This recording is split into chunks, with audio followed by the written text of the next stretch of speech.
to care? Why do we take a stand to promise? My name is Eleanor Barbara Digoro, but please call me Ellie. I am a beader. I have been doing it for 10 years to collect beads and turn them into strings. It has been my currency for the past 10 years, an item that I trade. I play the mouth organ and a few other traditional instruments. Okay, what I have on today, during the weekend, there was a gathering at the Center for Malaysian Indigenous Studies, and one of the local artists here in Selangor, a Temuan artist, Shakoyok, designed this T-shirt to show solidarity with our brothers and sisters in the east of Peninsula, the Temyars at Gua Musang in Kelantan, who are also going through their struggle, their blockades to save the last bits of forest that they call home, and they are facing big companies, they are facing harassment from government agencies. So the little bit that we can do is to send our support to them, to show that they are not alone. I choose to learn about my heritage arts because these are things that were never being taught in school.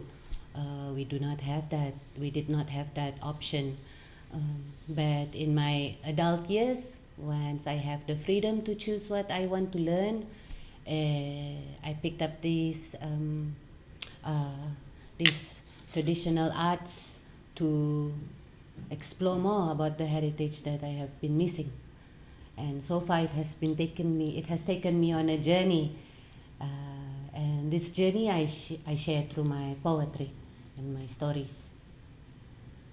We get to hear whenever we talk about Malaysian studies. In fact, stories from the East are so many. So I'm very sure there are many other artists that wants to share too. So if there are more platforms that can accommodate us to come over, to stay and to share stories, like opportunities like this, I am really looking forward for that. And also, it is not just one-sided. We would also like to invite for artists or cultural workers that would like to come visit us at our available spaces that we have back home. So such cultural exchange between the east and west of Malaysia will organically come up with its own new story, which I think it's about time that we explore this new road, this new path. In traditional communities, venturing out from your village or out of your comfortable domain is one of the journey that a young person or able person that is encouraged to do. I'm happy that this will be online on a screen, and I think this story will be on a piece of glass, but I hope it will also be in a reality where we can meet on the ground and not just in the virtual world. This is a sompoton. So the sompoton is a mouth organ. Mouth organs are the most distinctive musical instrument for Southeast Asia.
Mouth organ, what we commonly know, is the harmonica, but that's the European mouth organ.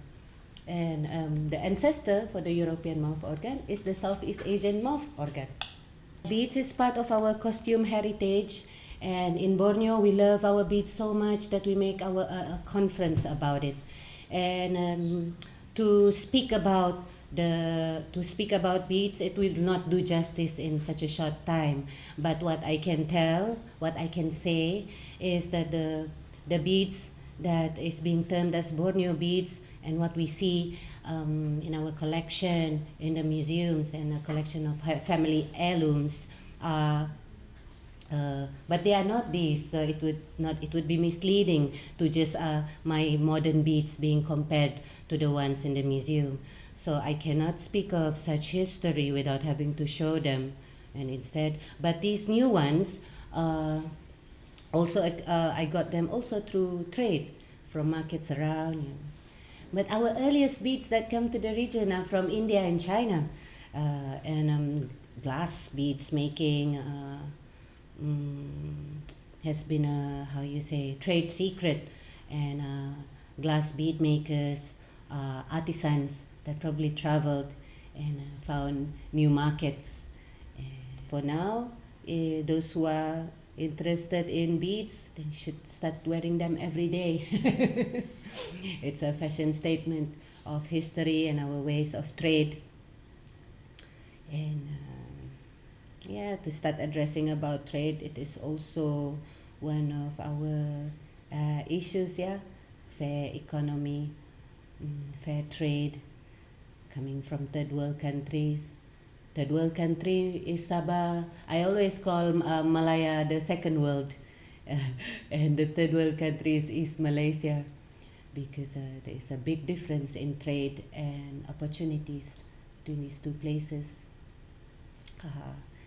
And by trading my beads, I'm very happy. It was a good market here in Kuala Lumpur. It's a little bit difficult to be selling Borneo beads to Borneans. They say, oh, I have this, or they can get. But when you sell Borneo stories, as a trader, I like to use the word sell, because it is also what I do. But culturally, we are not for sale. But as a trader, we have things that hopefully our economy is being supported, so we can continue to make these, even though there are many other options that are mass produced or that are being promoted in the current markets today. But maybe a handmade, artisanal, one-of-a-kind craft works would gain a higher value compared to the mass-produced things today. Solidarity, a feeling for unity. And this feeling is what we share, you and me.